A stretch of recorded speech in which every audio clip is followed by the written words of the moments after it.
Welcome back. Today, we're going to be talking about some things under the radar. Happy Thursday, everyone. So, if you haven't followed Vivek, he posts some great Bitcoin content. Balances on exchange hitting a low. Someone just bought 60 million of Bitcoin from Binance, right? So these things you're going to want to keep in mind. All the FUD, right? The FUD doesn't stop on-chain metrics, and it's good to have someone who's telling you the truth and keeping you updated. So what are we talking about today? Well, so first, we're going to be going over a little bit of the... this is really only about one thing today. This is about banks, okay? I'm just going to be showing you something, and we're going to be getting everyone's opinion on, what actually is happening. So first, we can kind of go watch this video, which is, I'll be honest, not sure how to look at it. I don't really agree with it, but this is how I guess it's being portrayed to a lot of people, that Kamala is helping, everyone.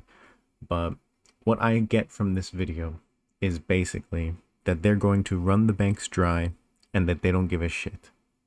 All right, that's what I got. So let's hear.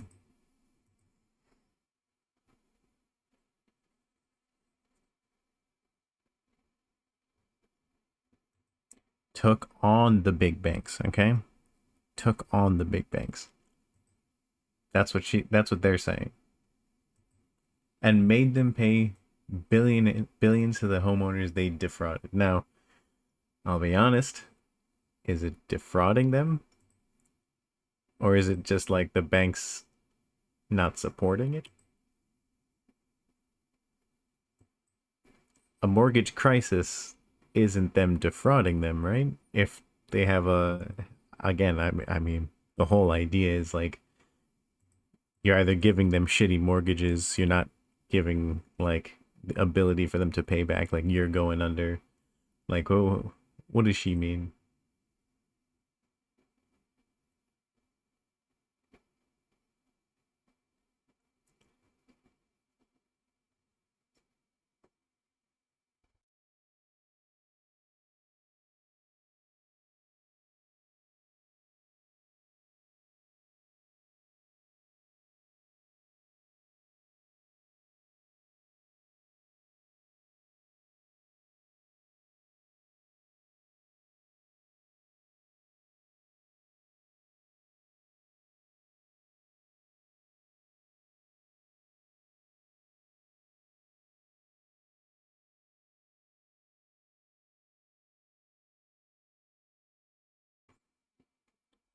Okay, now again, all of this sounds great, but what I'm hearing is you're basically extending and making it harder to pay back the banks, right? And all things aside, helping people who need it, people who are some in terrible positions. I understand the sentiment, but in a broad stroke, you're basically saying, hey, these guys, what, they don't have to pay back in time? There's no need to pay back the money.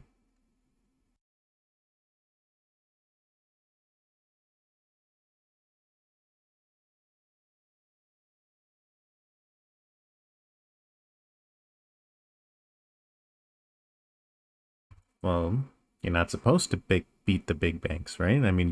You got a mortgage from them. You could have gone to a smaller bank.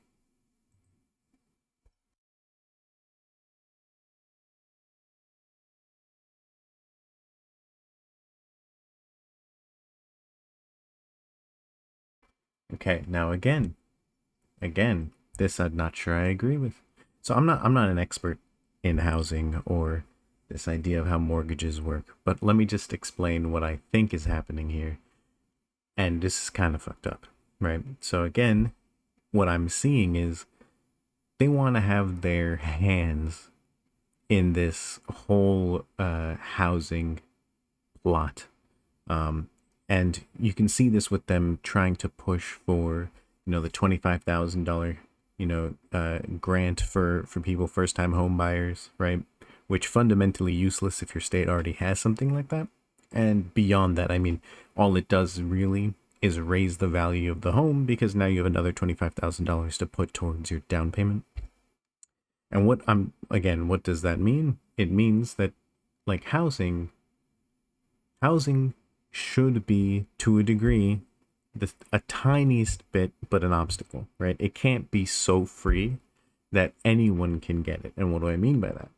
I mean, well, some things like I heard in California, they're trying to implement some kind of uh, basically housing plan for undocumented immigrants, right? Now, I don't agree with that, but that's for another time. The government kind of nationalizing this idea of pushing for more housing is very scary.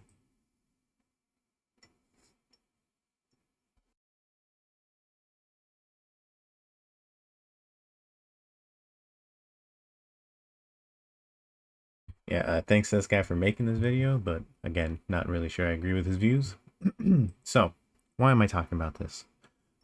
This is on the short end.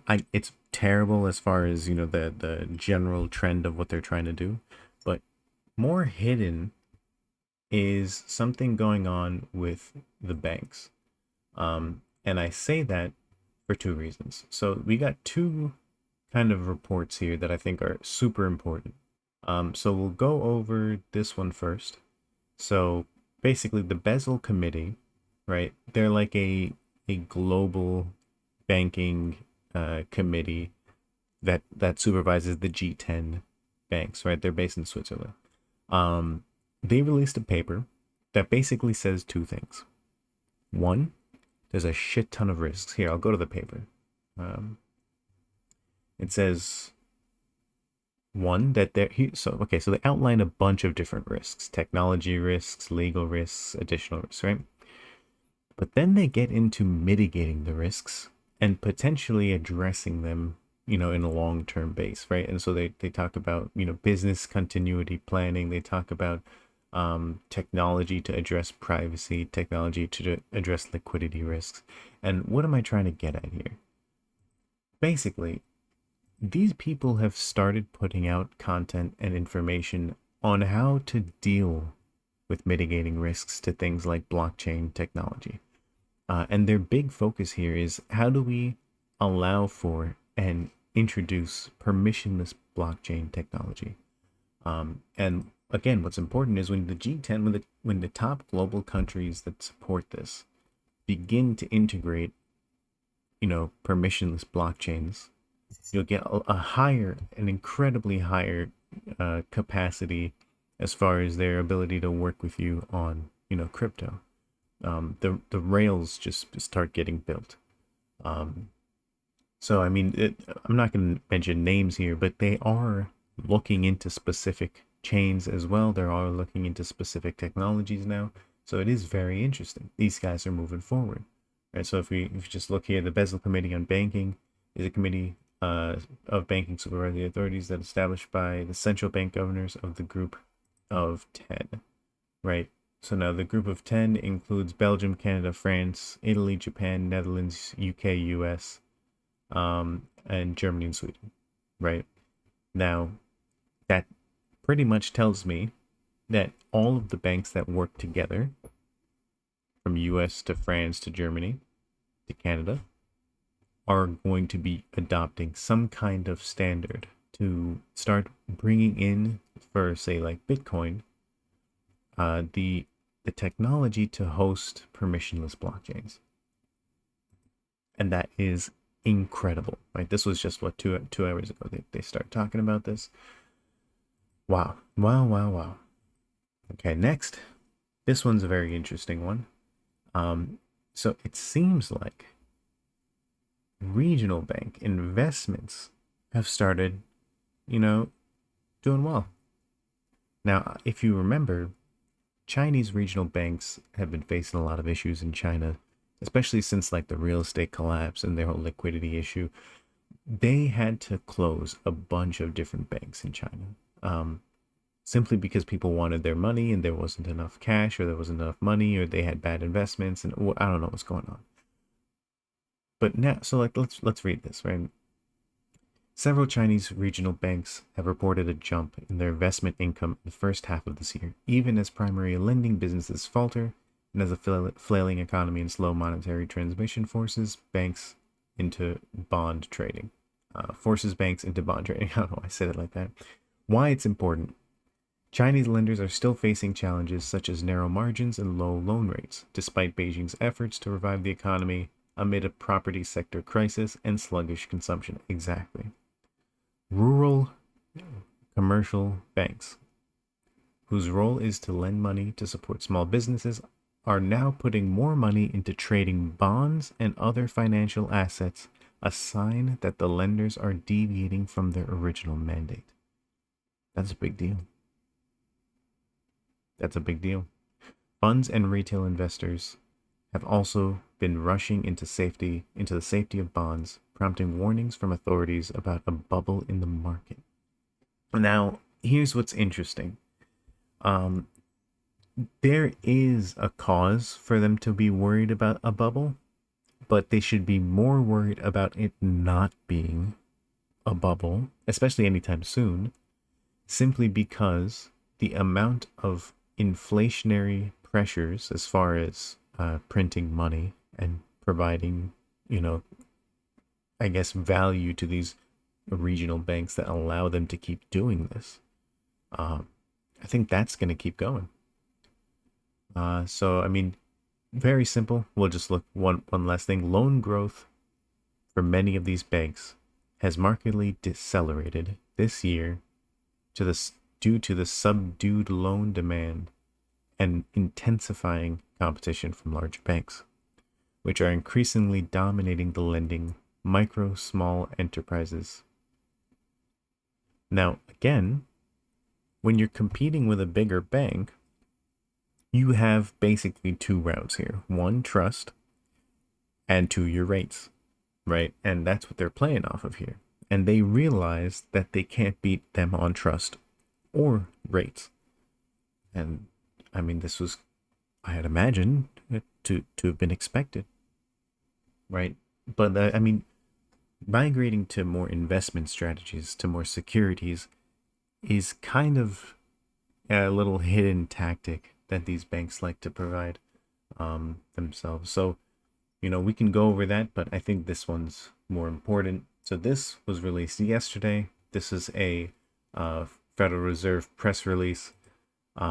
Basically, this is the Federal Reserve telling all the banks, all the major banks with over $100 billion, I think, in their assets under management. Not even assets under management. I think it's just their own assets. I don't know. $100 billion banks over. They're basically saying, hey, you need to have these minimums, and you need to be able to handle these amounts in stress.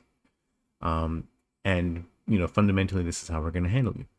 However, what's interesting about this press release is what effectively is the changes since the 2023 standards. Now, the 2023 standards were really kind of in my opinion, a reaction to just generally how their banking is going overboard. They needed some stopgaps to make sure that, we are making sure that the banks have some level of liquidity if they're a large bank. What's super interesting here is that in this new press release, they're basically saying, yeah, that kind of remains, but we're going to allow for more people these big banks, more banks to start getting these kind of nuanced treatment. We're going to start, adjusting based off of, very specific, requirements, and not so much that they're going to do it individually. I mean, they apparently have done that individually for Goldman Sachs, but the idea here, so here it says, as also today, the board announced that it has modified the stress capital buffer requirement for Goldman Sachs after the firm's request for reconsideration, right? And again, adding more,